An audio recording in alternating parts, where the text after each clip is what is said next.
filming? Yeah, they want it for the Okay, welcome. Thanks for joining us.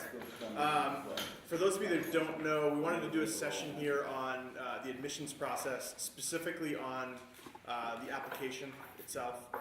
We get questions every year from prospects having trouble with the application, and then they ask coaches, and then coaches ask Amanda, and then Amanda asks Mike. We figured it would be better to have Mike and Lauren Broussard from the admissions office come down, walk through the application itself with coaches, so that at least for the basic questions, because the same types of questions seem to come up again and again, for the basic questions at least you'll know enough to answer those questions for the prospect right away and not create that delay for them. So hopefully it'll help serve the prospective student athletes better and serve coaches better. So Mike's gonna, or I think Lauren's gonna run through that process, the application process itself. So as she's going through that, think of questions if there's things that you know have come up before.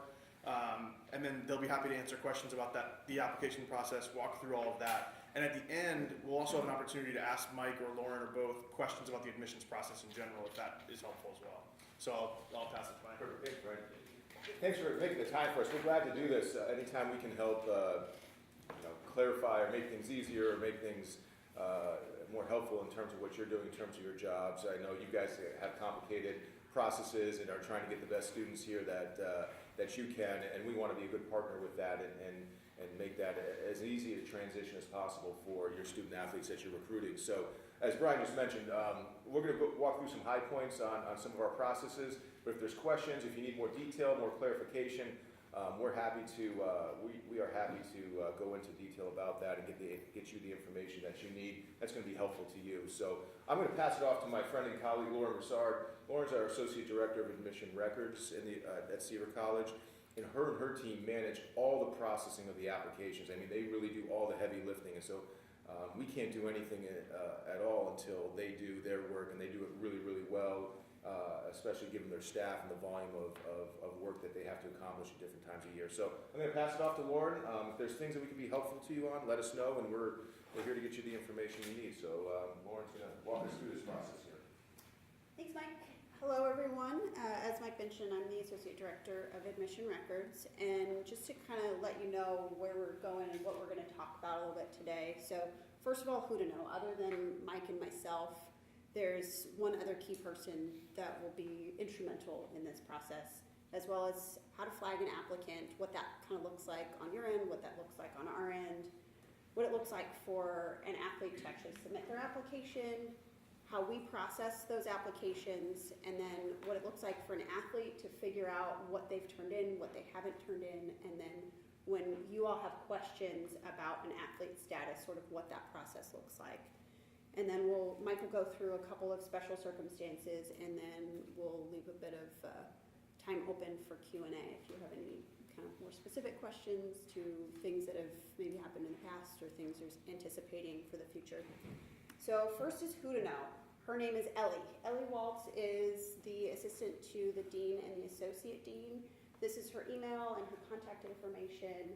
If you have a specific question about an applicant that is an athlete, Ellie is the person to go to. She just started in the office a couple of weeks ago and is really bright and very fantastic. So, can I ask a quick question? Absolutely. Can we contact that person? No. That's a great question. So Lauren, the policy within athletics is and has been and will be that we want those communications going through Amanda. Okay.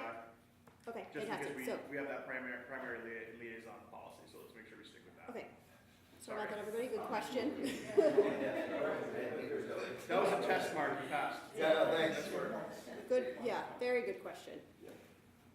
So this is what the flagging process looks like on the back end when a student athlete is flagged. There's a form that gets filled out with the student's name, information, as much information as we can get about that applicant, the better.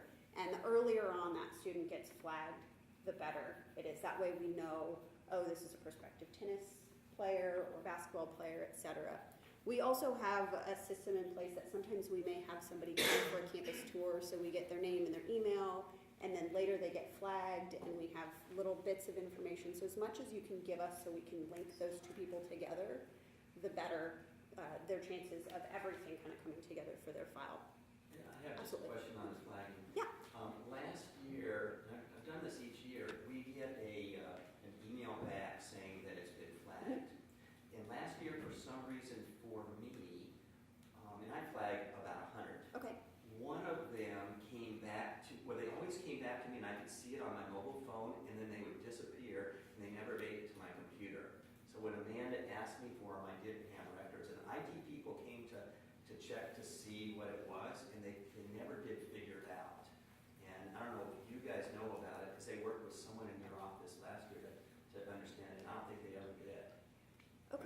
confirmation form would not come back, it was not visible to you? I could see it on my phone's right next to the computer, and I could see it click, and then, you know, the noise would go, and I could look at it, and then all of a sudden it would disappear, never made it to my computer. Okay, we'll take that back to our folks, or the IT folks in our office and see if Yeah. they talk, Yeah. if somebody talked to them about that and troubleshoot that if that's the case. Is anybody experiencing that this year so far in flagging? Well, mine just always goes to the junk email.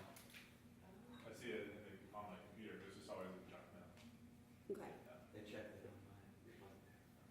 Yeah, so we'll take some of those back and then maybe see if we can then push back out some information to you about how to get it out of your junk email, how to get it on your computer as well. And then this is the bottom part of that form, and so you can see that you'll pick athletic and then the sport. This is what it looks like for us. Once you flag that, you get a confirmation email. Hopefully it doesn't go to your junk folder. And then for us, we see in our system the student's name. There's a star that says they're a special recruit, and then we can see at the bottom what type of recruit that is. So again, the earlier we get that information, the better. We get students who come for campus tours, we get students who send us test scores, et cetera. And the faster we know that they're one of your recruited students, the more we can help them. Deadlines, I won't talk too much about this, but these are each of our deadlines. When athletes will get notified, and all of our students will get notified when they have to tell us whether or not they're coming, and a transcript deadline. Yes? Another comment. One of my recruits up in Washington went to a Pepperdine Information session? Yeah, mission session, and whoever was there told them since they were an athlete, they needed to submit by November. And so they emailed me, and I said, I don't think that's correct, and we may want you to do that, especially to get all the information by January 5th, but that's what they were told. All right, I'll follow up on that. Nobody should be setting any other deadline than the Okay. October 15th deadline or the January 5th deadline. We'll find out why they gave that advice, but it's beneficial for any applicant to apply as early as possible if they're really interested in Pepperdine. Right. But we don't impose that early deadlines at all for anybody, other than saying it's just more beneficial to you to know where you stand in the process. And the closer we get to a deadline, the higher the volume of mail and applications and things we receive. So this is what happens when a student wants to actually submit a common application. They're going to go on to commonapp.org, and the first thing that they need to do is create an account in the Common App. If they already have an account because they started an application this year, then they'll just go back in and log themselves in. A note about anybody that applied maybe previously, didn't decide to come or didn't get accepted and then wants to apply again. The Common App deletes information at the end of their cycle. So if somebody says, oh, I know I did this last year and I can't log in, what's going on? That's it. So the Common App deletes their information. Even if they started it, didn't finish, they'll have to kind of redo that process. We have a special process for students who already submitted an application to us so that they don't have to do all of this again, and then Mike will kind of talk about that near the end. The next thing that they'll do is register. So this is a little bit small, but you can see I started to put in my own information. And so they'll go through this lengthy process of who they are, where they live, what they're trying to do, and then they agree to a couple of things. The next thing that they're going to want to do is add Pepperdine to their list. And so once they log in and they register, they'll get these 4 tabs. So one of those tabs is college search. They'll want to search for Pepperdine, click the Pepperdine box when it comes up, and then hit add. And just so you know, we're going to email this presentation to you, so you can take whatever notes you want, but we are going to send this to you right after this meeting, so you guys will all have this available to you to review as well. Oh yeah, sorry, you know, writing as quickly as possible. The next section that they'll go to, they can choose between either the My Colleges tab or the Common App tab. But what they'll do is go through each of these sections. You see where these green check boxes are. So there's a section with questions, a section with recommenders, where they review and submit. The My Colleges tab is the Pepperdine specific questions. So we'll ask their religious affiliation questions, and we ask some more specific questions. This is where our essays are located. Last year, the Common App was a little bit different in that it required 3 parts: a Common App, a Pepperdine supplement, and then an additional writing supplement. And I know that was kind of confusing for some applicants because they thought they'd finished everything, but then they had to go back and do this writing thing afterwards. So this year, the Common App has condensed that writing supplement into this My Colleges page. So there's one bit of confusion that is hopefully lost. And I also wanted to highlight where this arrow just went to is the Common App ID. In years past, we have asked applicants to send us their campus-wide ID, and it's a number that we've pushed out to students when they apply. This year, we're asking them to send us their Common App ID. It's a little bit easier for them to remember. It's not something that we'll have to push out to them later. So when you're getting people who are, say, mailing a transcript to us or sending anything in the mail or emailing us something, we'd love to get that Common App ID, and it just helps us to link up their file a little bit faster. And then the other tab is the Common App tab, and so they'll answer a series of questions about who they are, what they're trying to do, where they've gone to school, any tests that they've taken.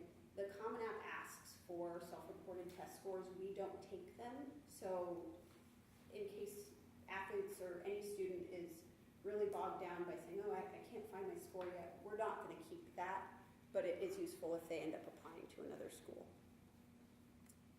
And there's that Common App ID again. And then I just wanted to highlight in here from the slide previously within the education section and within the My Colleges section, there's an area for you to add your guidance counselor there as well as your recommenders. We require 2 recommendations from all of our students, an academic one and a personal one.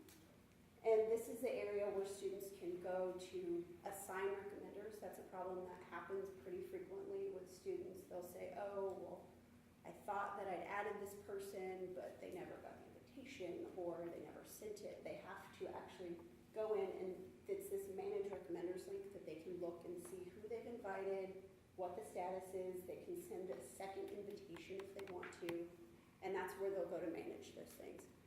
If for whatever reason they can't do it, they can also use one of our web forms. We have 2 web forms for academic and personal recommendations. They can mail us a copy if they're really having a lot of trouble.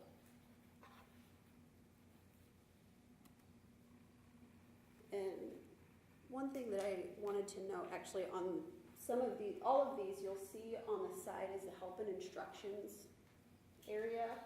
The Common App set it up so that the help questions change based on what page you're on in the Common Application. So a lot of the questions that students have is already answered on the side, and they just need to look to the right.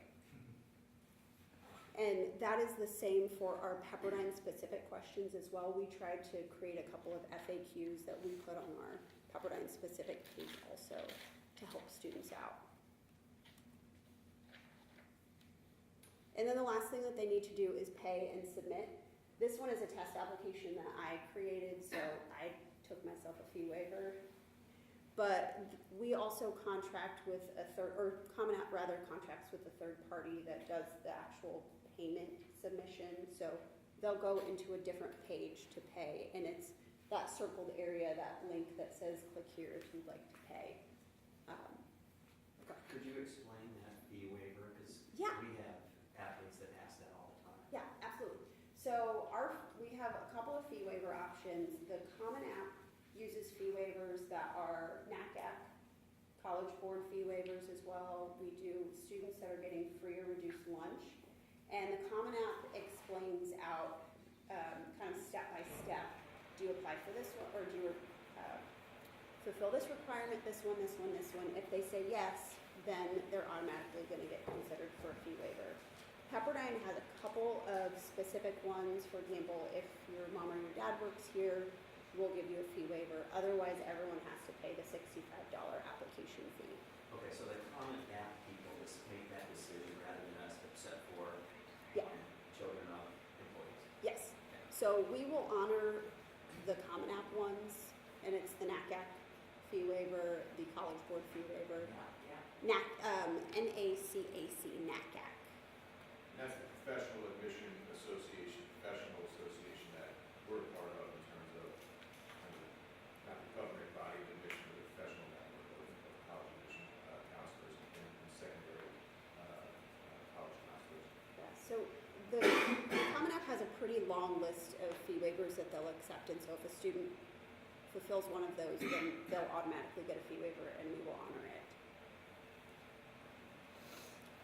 And any other questions that students have within the Common App really has to handle most of those. If they're having technical problems, the Common App has that help and instruction center. If there's something they still can't get, the Common App also has a link where they can email their questions, and they have pretty much a 24-hour response window. So even at the peak when students are waiting until the 4th of January or the 5th of January at 10 p.m. because that's when I would submit my application. If they're waiting until that last minute, the Common App is still fielding those questions all day long. So they really have to go to the Common App. But if there are a couple of really easy ones, like, oh, you have to add Pepperdine to your list, or you have to assign your recommender, then those are the sorts of general questions that hopefully any of us can answer. Once they've submitted the application successfully, they'll get an email from Common App, and then within 1 to 3 business days, they will also get an email from our office. For anyone that's applied right now, we've not yet sent those emails out, but going forward, when they start going out, they'll go out within 1 to 3 business days. It basically says, thank you, we have your application. It also links them to our website that lists what our requirements are. And then lastly, it tells them what their Common App ID is, again, just in case they didn't know that they needed to keep track of it. Email from the Common App should come right away though. after they Yes, submit it. yes, as soon as they submit the Common App, they'll get an email instantaneously from the Common Application letting them know that they're done with it. The email, yes, absolutely. Last year, there were multiple confirmation letters. Is that different? We just received one now? Yeah, I believe that they'll receive 2 now. So before the Common App had that 3-step Common App, Pepperdine supplement, Pepperdine writing supplement, and now you'll get one when you do the Common App, and you get one other one when you do the Pepperdine part. And it's in case you apply to another school that's part of the Common App. There was another one for fee. Yeah, oh yeah, then they'll get another one after they pay. Yeah. So they'll get free stuff? Yeah. And then their recommenders, anybody that they've assigned to recommend them, will also get emails saying, hey, Lauren Broussard just asked you to submit a recommendation. Once that's done, the student will get an email back saying, so-and-so just submitted your recommendation. So the Common App has a lot of confirmations. So last year, because of the Common App problems, Amanda requested that we get, have the recruits send us all 4 of those confirmations that we would have, so that we can get to her if we didn't have it. Do we still need to do that? Please no. I was going to say, I don't. I think if you can send me the final, you've submitted your Common App, or this email from Pepperdine Admissions, they should forward it to you. Don't forward it to me unless we're having issues. Okay. Yep. So once they get an email from us saying you've submitted everything, that one link in our email also says, P.S., in case you didn't already know, we have other things you have to turn in. The Common App usually will take care of the high school transcript everyone has to turn in, as well as the recommendations. One thing to note for anyone who's a transfer student applying through the Common Application, the Common App, for whatever reason, won't display that we require 2 recommendations for both first year and transfer students. So if you're talking to a transfer student, just make sure that they know we require 2. So an academic and a personal. And we push that information back out when they apply, but just something to note that's sort of wonky, I guess, within the Common App system. And then every applicant has to turn in test scores to us with the exception of our transfer population. A question that I imagine you will get from students inquiring about their status is, hey, I'm a transfer student and somebody said I have to turn in test scores, and when I look it says I have to turn in test scores. We add that to everyone until they prove to us that they have 30 or more units. So just let them know, once you send in your college transcript and the processing staff sees that you have 30 or more units, that will come off of your checklist. Don't worry about it. Transfer students also have to turn in college transcripts and then English proficiency for our international students. One thing to note about our international students is that most of them are turning in international or an internet-based TOEFL. The minimum for that is an 80.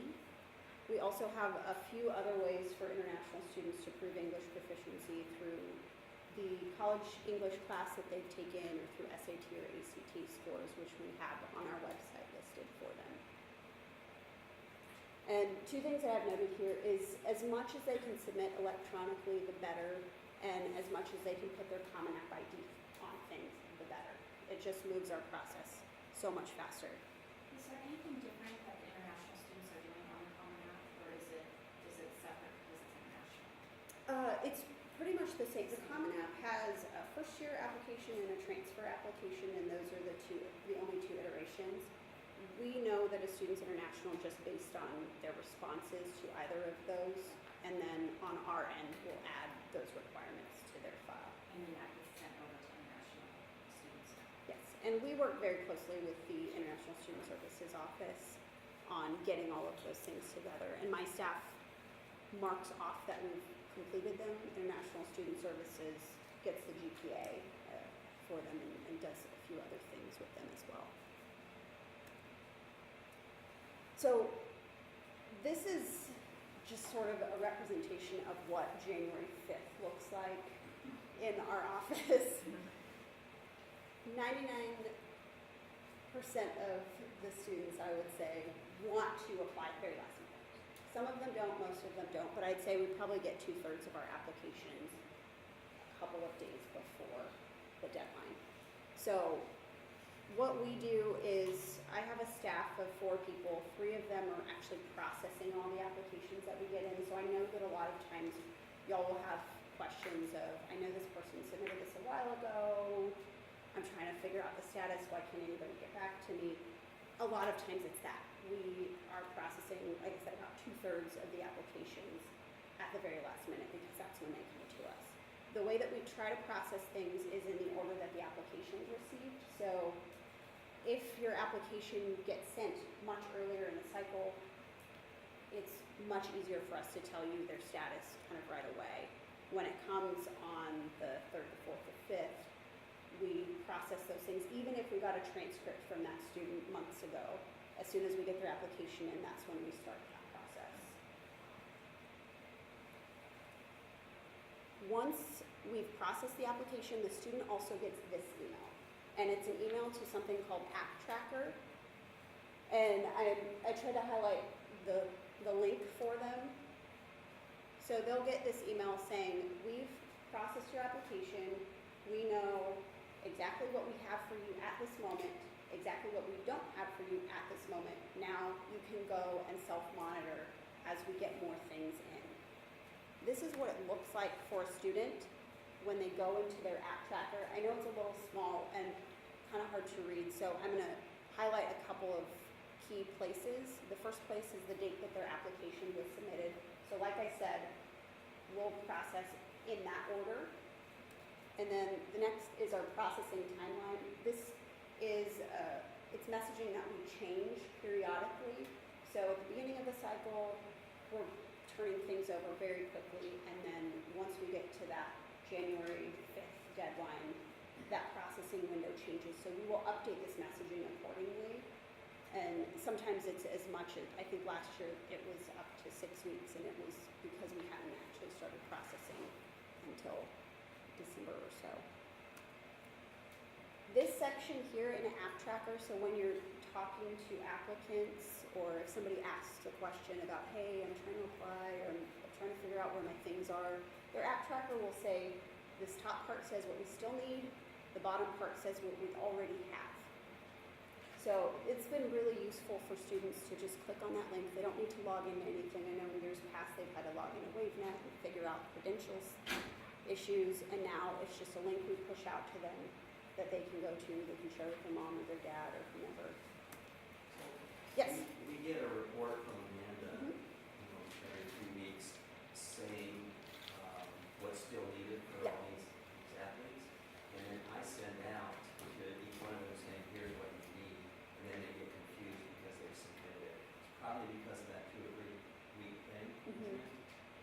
Yeah, so sometimes Mike, and you can maybe speak to this, what we do occasionally is Amanda will check with us and we will look through some of our documents and occasionally sort of stop our processing to look for someone because it seems fairly urgent.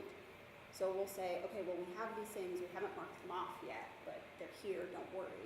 So that might be where the confusion comes because we still haven't marked them off, but we'll say, oh, yes, we see it, it's coming. Yeah, this is a conversation we have with all our applications. I think as Lauren just mentioned, the close we get, we probably get at least half, if not more, of our applications last 5 or 6, 7 days before the application deadline. So students want to know immediately. They send things in. It's going to take us 3 or 4 weeks to process. We're going to get between 9,500 and 10,500 applications. So we're processing in the order that we have. So it's going to take some time. So students want to know right away that hey, I sent my transcript. Have you processed my applications?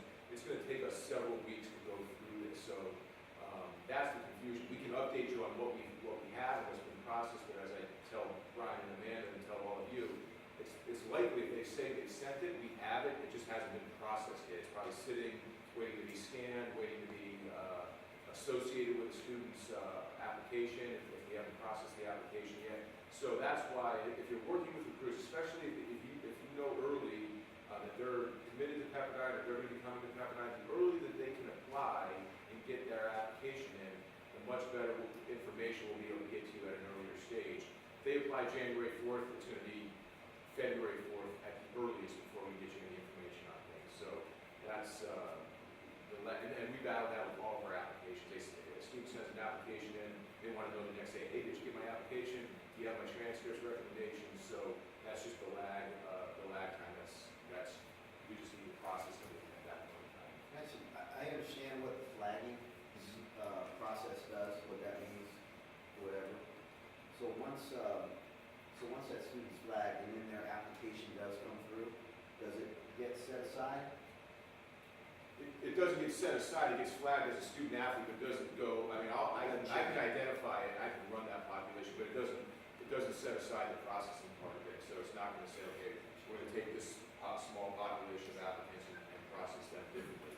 As Lauren mentioned, it'll come in the order that we receive the application. And that's also why, as I mentioned before, it's important to ask people to send as many things electronically as possible and as many things with their ID on it as possible. The things that we get in the mail first have to get opened, sorted, scanned, associated, and then we can process it. The things that come electronically skip a number of steps. So the more things that people can send electronically, the better. To that question, if a student says, well, I can email you a copy of my high school transcript or my counselor can email you this copy, can we do that? No. But they can send it through the common application. They can send it through a couple of other electronic formats that we take. All with the common app ID number? Yes. And this is that report that I think we were alluding to that goes to you, Amanda, and you, Brian. And so a few things to note. It gets sent out usually, I think it'll get sent out by Ellie periodically to you, and it will show, and I don't know, do these end up going to you, or how do these get disseminated back out? They're kind of a sanitized version of that. Okay. Okay, so some of these things, but fewer of these fields. But at least 3 things that are important to note. The first is the student stage, so you can see if somebody's applied or not. The status of inquiry means that they have not yet applied. The application status will be one of 3 things. Complete, meaning we have all of their stuff and we've processed all of their stuff. Incomplete, meaning we don't. And withdrawn is the last one that's not on here, but that means that they decided that they are no longer interested in applying. And then after decisions go out, the decision status will show up. And then I will let Mike talk through some other considerations. But before that, does anyone have questions about anything we've gone through? Just on that, Mhm. the SAT is listed as the 3 sections, then the 2, then 1. I thought we weren't looking at the 3 section Yeah. with the writing. Yeah, no, we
staff doesn't read any of it. So when I say process, I mean figure out what type of student they are, figure out what they have to turn in, and then what we have of those items. So that, when I say process, that's what I mean.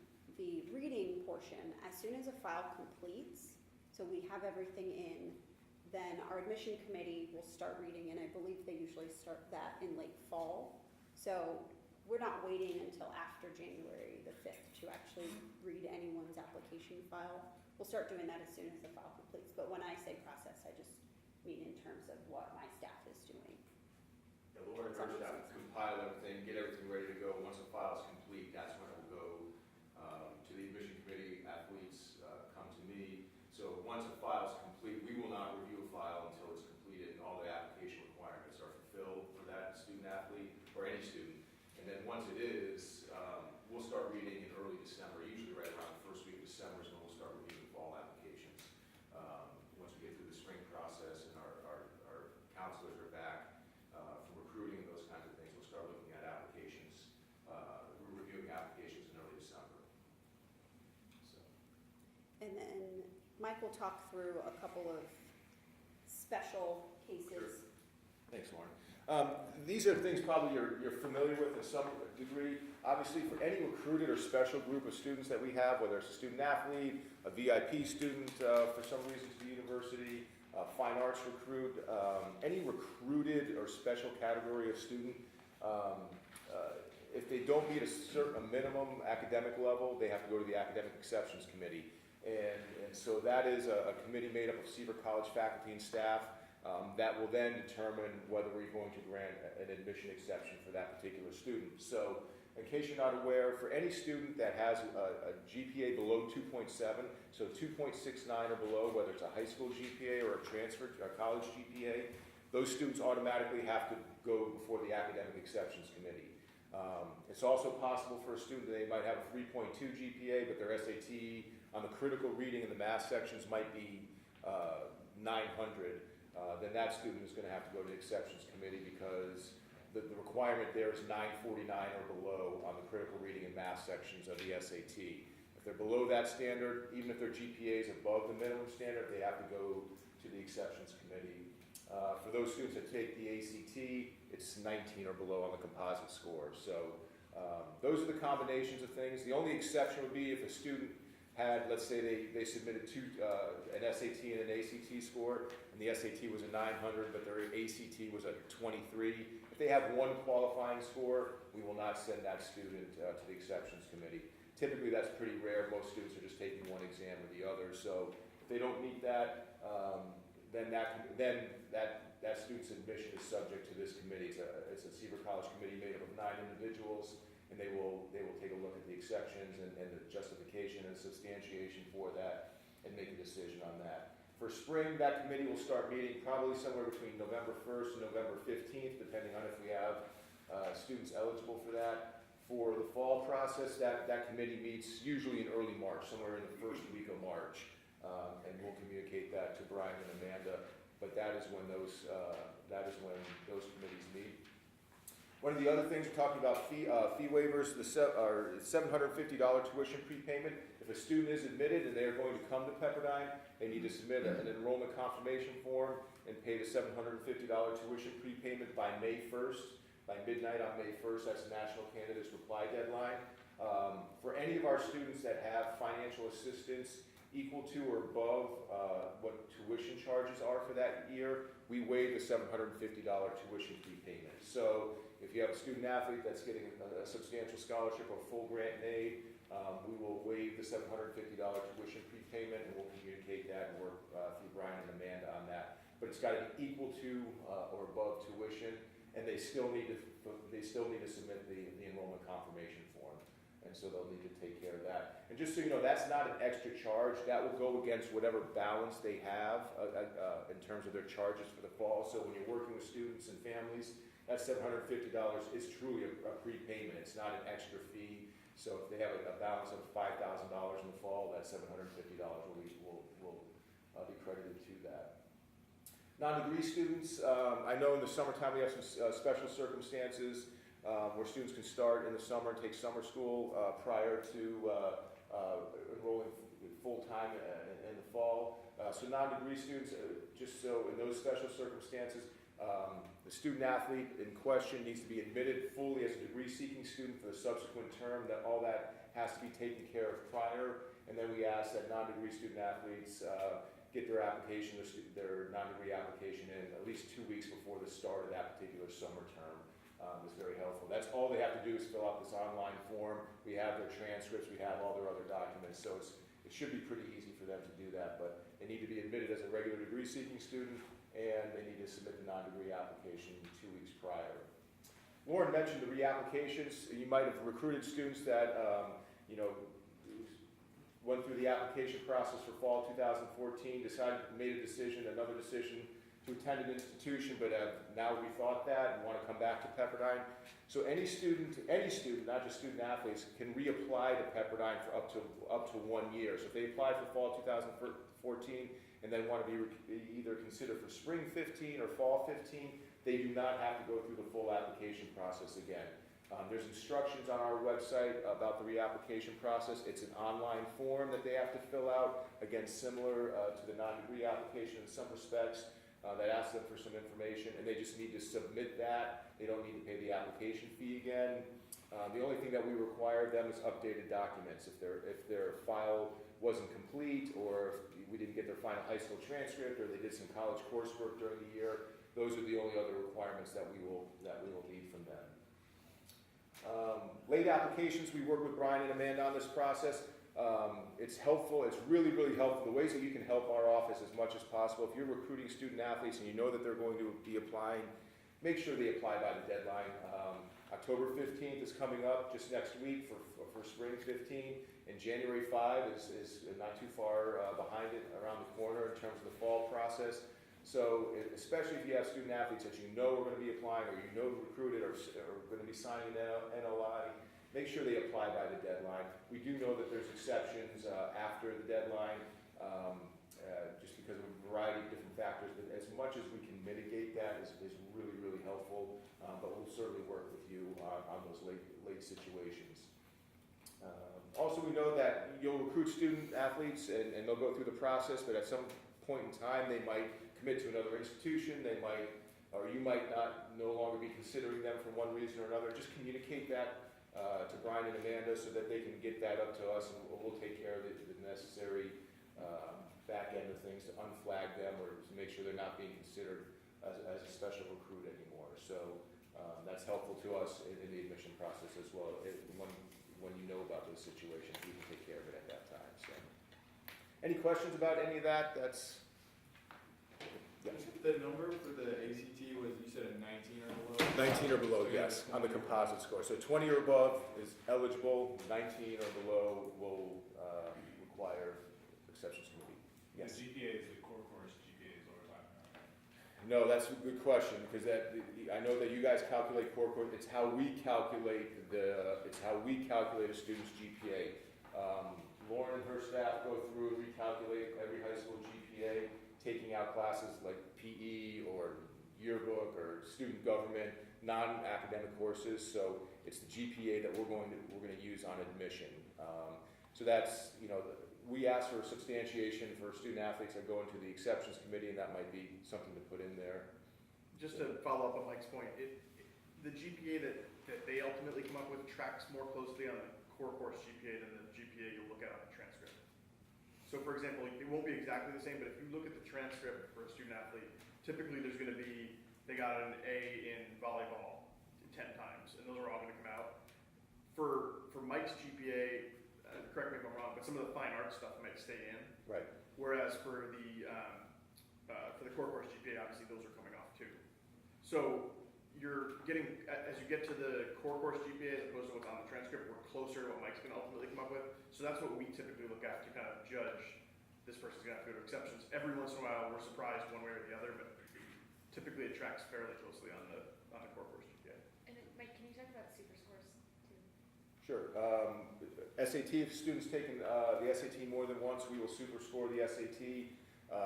So if they got their highest math score on the first time they sat for the exam and their highest critical reading on the third time they sat for the exam, we will combine those to give the student the most competitive SAT score possible. We do not superscore ACT scores, so if they, we just need those exams, if they've taken them more than once, and they're getting higher scores on those, make sure that they send those to us. So, What's the last date that they can take the SAT or ACT and still count for either admissions or financial aid? We are wrapping up our process in early, I'd say by early March at the latest.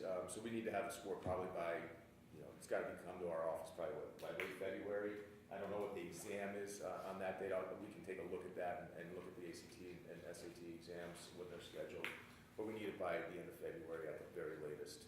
I've told them that, but they're under the impression they have to do it before January 5th. I would suggest that they do it before January 5th, and that covers all of their bases.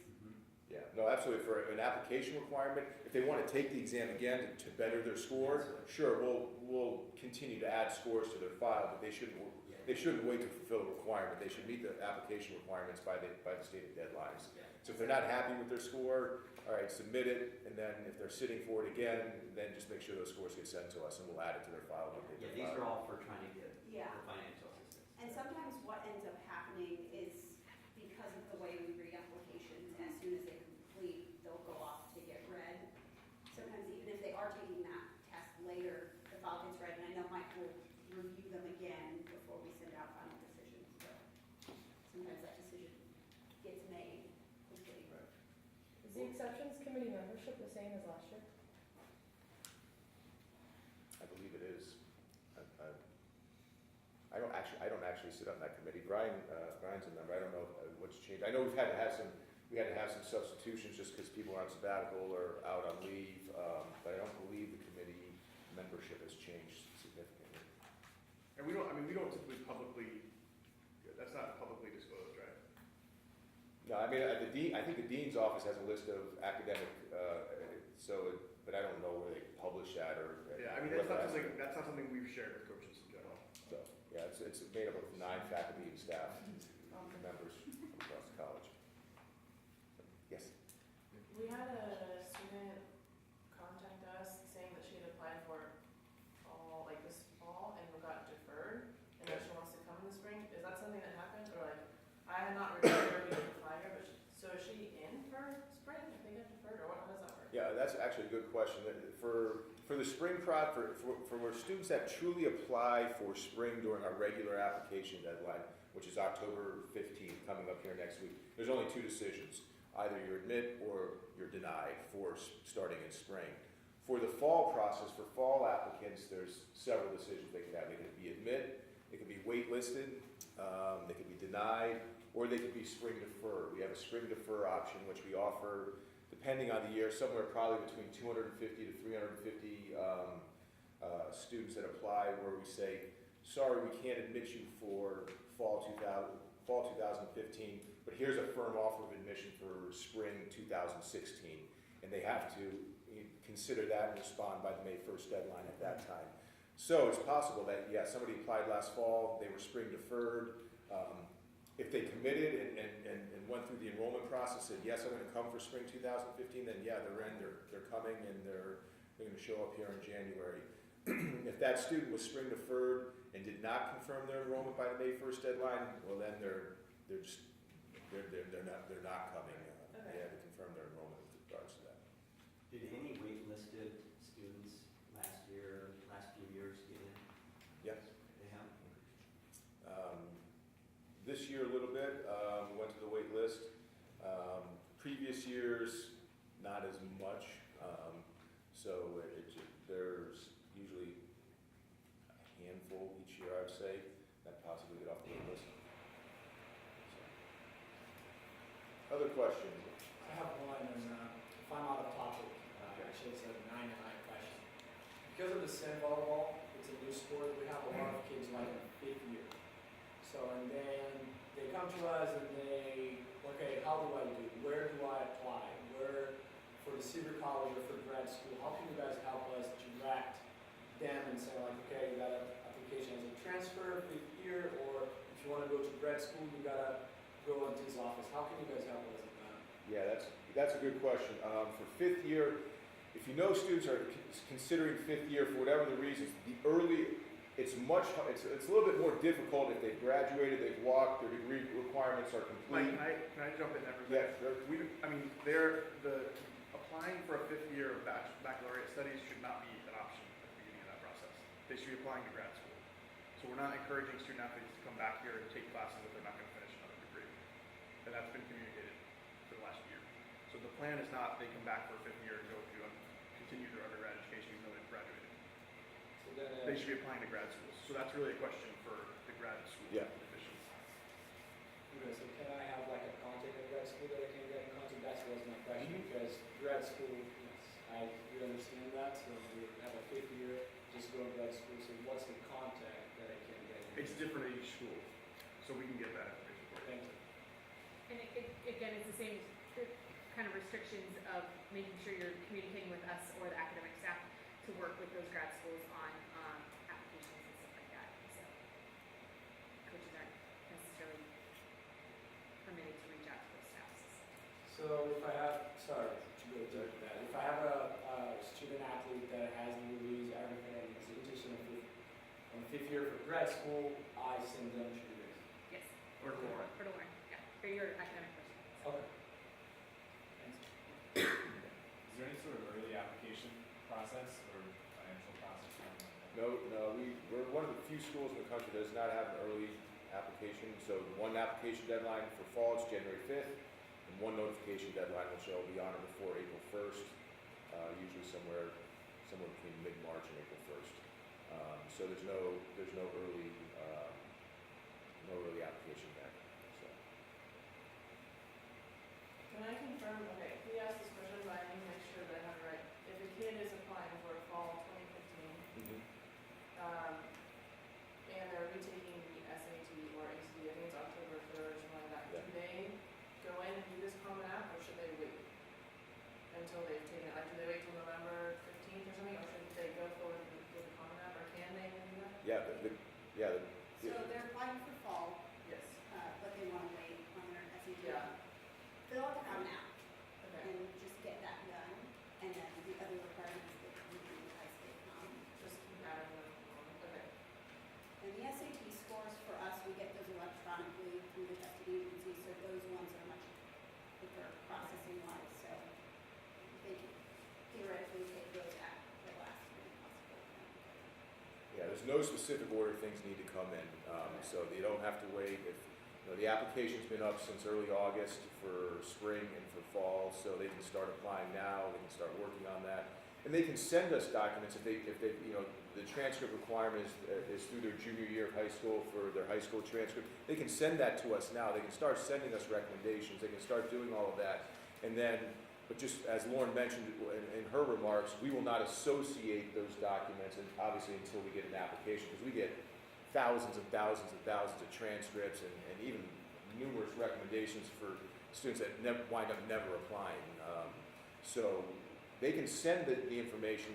We'll scan it. We'll put it in a holding queue, for lack of a better term. Once we get that application and it's processed by one of Lauren's staff, then they will go out and look for the appropriate associated documents that are associated with that file. So there's no order that it needs to come in, so they can start checking things off in terms of the requirements as soon as they'd like. Yes. We actually have a situation like that, so I'm gonna ask another question taking that. So we have a kid taking the SAT tomorrow, but say she doesn't show significant in that particular, the ACT in November, still not enough.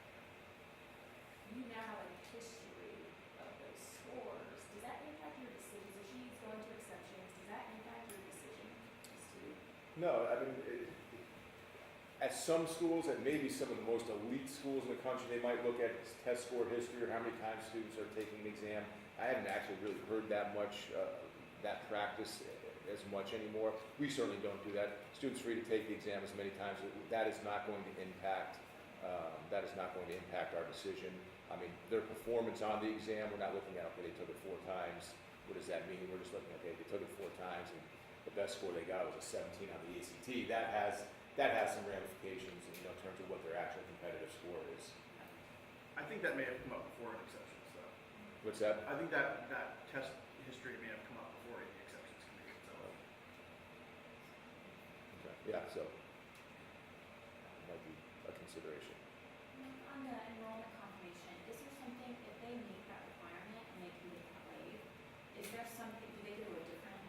No, so that's, So how do they know? yeah, so that's a good thing to know. So if you have a student athlete that has enough scholarship that they don't have to pay the $750 tuition prepayment, you have to really communicate with that student athlete, because everything we will put out there will say your enrollment's not confirmed, unless you do both sections.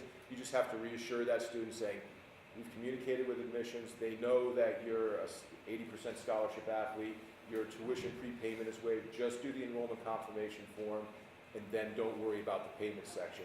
It is a little confusing, because the payment site is a university site, we do not have control over the payment site, that's not something we can really influence at all.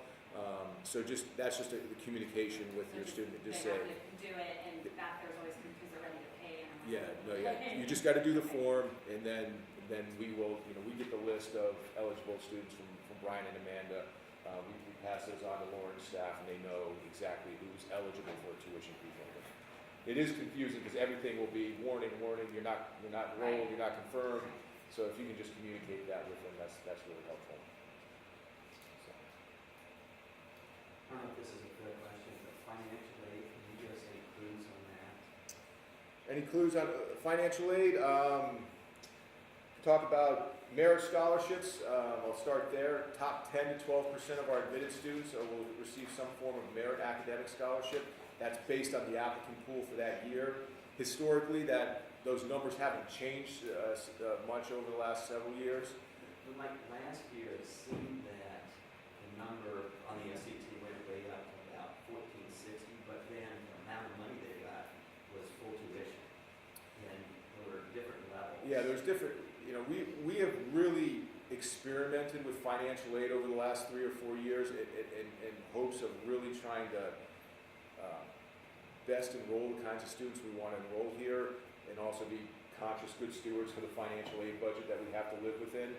So we've really done some different things, and last year we contracted with an outside firm that helped us with that. And so, for instance, for last year, a student might have, and what we did in terms of simplification, in terms of how we had to integrate our data and our systems, if a student was eligible for a merit scholarship, and they were also eligible for some need-based aid on top of that, we packaged it all into one award for simplicity's sake. So you might have students that are getting a region scholarship, and one of the scholarships might be $22,000, another one might have been $35,000. And it's because of how we packaged or grouped it under one scholarship level for ease as we moved into different things. So it'll be ranges depending on that. The minimum was $22,000 last year. Okay, so it still goes range. The only reason I asked is last year I had two pretty high ones, and they both got full tuition. It wasn't obvious to me how that happened. It was probably because we packaged it all of their aid under one scholarship title. And so the ranges there can be different. Financial aid for need-based financial assistance. Every student if they're going to be considered for need-based financial aid, student needs to fill out the FAFSA for the upcoming year. That will be available January 2nd, 2015. The FAFSA is available. I encourage it's at FAFSA.gov. The priority deadline for getting that FAFSA document to our financial aid office is February 15th. And so, not that we won't consider if it comes in at that time, but it's, you start running up against deadlines and processing and priorities and those kinds of things. So for need-based aid, have your student, encourage your recruits to fill out the FAFSA and get that into us by February 15th. It's going to ask, for next year, it's going to ask for a lot of 2014 tax data, tax information. So it's helpful to guide when you have a conversation about financial aid with families, say, if you can start gathering your taxes early for this particular year, that's great. If they can't, for whatever reason, use an estimate, the best estimate they can if the family financial circumstances haven't changed significantly from year over year. Just as accurate as information as they can put on there until they go back and put the actual 2014 tax year information in there. So that is really, really important to get that in. I'd encourage your students that are going to be considered for need-based aid, make sure they put their social security number on the common application. It is not required, but that is how we match FAFSAs up with applicants, is through the social security number. So it's really important. And we put some prompts on there, some message boxes that say, this is why putting your social security number on the application is important with regards to financial aid. So Get that in there, and that's really what we need for FAFSA consideration, or for need-based aid considerations. We need that FAFSA. You know, a couple of years ago, you made a presentation to us where you were scoring applicants based on our mission, purpose, service, and leadership. You still do that? We still do that, yes. The only difference for student athletes is that we cannot consider athletic participation, ability, anything really, for lack of a better term, athletically related on those particular scores, because they do have some impact on what we do financially. So, but yes, we do still rate every applicant. Yeah. Sorry guys, one more quick one. That's GPA, that you guys go by, it's the unweighted? correct. We do not weight GPAs, we do not weight schools, so if they've taken a heavy AP or IB curriculum, we don't give them extra weight for that. So it's going to be a 4.0 scale, so that the highest GPA student can come in with is a 4.0. So that kid's that's considered taking an AP class, you're almost like, hey, you need to score well in that. You don't, Yeah, you now, AP course get a C, when you could have got a B in it. yeah, what we'll do in the admission committee, and I'll look, especially when I'm looking at applications, I'll look at the student's curriculum. So if they're getting B's and AP or IB courses, well, that has an influence on the decision I'll make if a student is not taking those accelerated or college prep level courses, specifically AP and IB. So they'll get the benefit of the doubt in the decision making, but in terms of calculation, no, we do not add extra weight. But that kid that's kind of close on exceptions, you know, what I mean, going into his senior year, that type of thing, that needs the GPA, Yeah. right? You know, it's probably shouldn't take that AP class.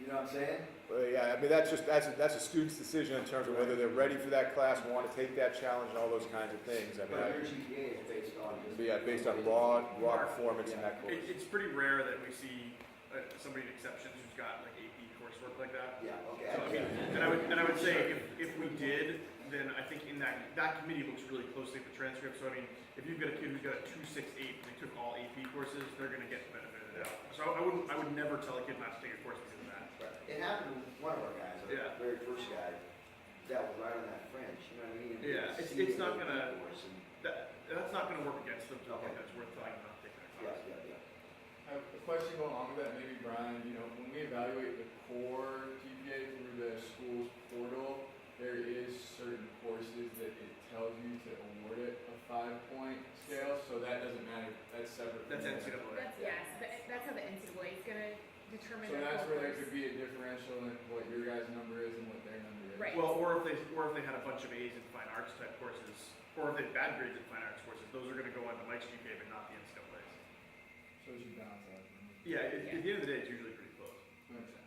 When do we find out if they are going to do the exceptions or not? Because I can kind of estimate it with with the NCAA core course GPA, but I can't get it specific. If you know the student's SAT scores, if you have those, and I know what's required for official visits or the kind of preliminary information that you guys require when recruiting a student. But if you know student's SAT, you got an SAT score, like, ooh, 900, well, that student's gonna have to go to the exceptions committee unless they have an additional score that will bring that up, or a super score that will elevate that. If their GPA is 269 or below, even just raw on the transcript, you know it's gonna have to go to exceptions committee. Now, if it's close, if it's like a 276 and they've got PE or student government or yearbook type courses or, you know, those kinds of things, that might be a little bit gray area, just because it might lower just once we take out take out some of those classes. So, but we try to let students know, or let Brian and Amanda know, you know, this student's gonna do an exceptions committee. That's We have like 1 or 2 a year that we think don't have to go to exceptions that we find out later do. So most of the time, 85-90% of the time, we know. And as Warren showed on that spreadsheet, what they send to us has the scores and their GPA. So as soon as someone's completed their application, everything's in, and I get an update from Warren and Mike, we're starting to determine who's exceptions already. So if they're done in December, we're already knowing who's going to exceptions. So. And then Mike, on academic scholarship, is that still kind of based on what the entering SAT or ACT scores? Where kind of do they fall? They're pretty elevated. ACT score, I think last year was 33 or above, if it was just an ACT score. SAT is going to be kind of in the high 1400s, 1460, 1470, and in math and a critical meaning. And GPA, it's got to be really competitive. I mean, GPA can have some flexibility just based on if they've got a heavy IB curriculum, they've got a 365, and they're getting an IB diploma. Yeah, we'll give that student, that could, the GPA could look lower for one student versus, kind of the norm for the rest of them. But if the person has a high GPA, you just have to have a low score somehow. Does it still go to the committee try to get approved? If the test scores fall below the minimum requirements, yes. So you could have a solid GPA and a weaker test score. If it's below those thresholds, yes, they'll still have. Or vice versa. Correct. Is there any early look at either admissions or financial aid right now? No. The reality is we're still we're processing applications. We'll start reading applications, and I can start communicating to Brian and Amanda initial decisions that I've made. Financial aid, the reality is we do not get the financial need regulations from Oracle to go into PeopleSoft until the end of February. So I can take a look at a FAFSA. We get FAFSAs, we start getting FAFSA data February 3rd, but the reality is our system's not ready to even accept that data until end of February, mid to end of February. Like I said, the part that you can really help to make it easier on you is that if you really know students are coming or really interested, or you're really interested in, the earlier they can apply, the better information we can supply you. Like I said, once we get to December, and then obviously after the holiday break, it's going to be weeks, and it's just due to the volume of applications, supporting documentation that we receive. It's going to take us a while to get that information to you, and it's common for everybody. They're going to be asking, do you have this? Do you have this? I called last week. I called 2 weeks ago. It's going to take 3 or 4 or 5 weeks at a minimum at that time of year once we get to the deadline, because we'll get, like I said, we'll get at least half of our applications in the last 5 or 6 days before that deadline. We're happy to help. We're happy to come down and talk to you anytime about any part of the process, or funnel your questions through Brian and Amanda. We'll get you the information. We'll send this out to you. We'll get this down to Brian and Amanda, so you'll have this presentation to look through and kind of look at different things. So let us know how we can be helpful to you. And if there's anything, or you have anything else that you want to share, we're happy to, like I said, happy to partner with you on that. Thanks for your time. Thank you. Thanks,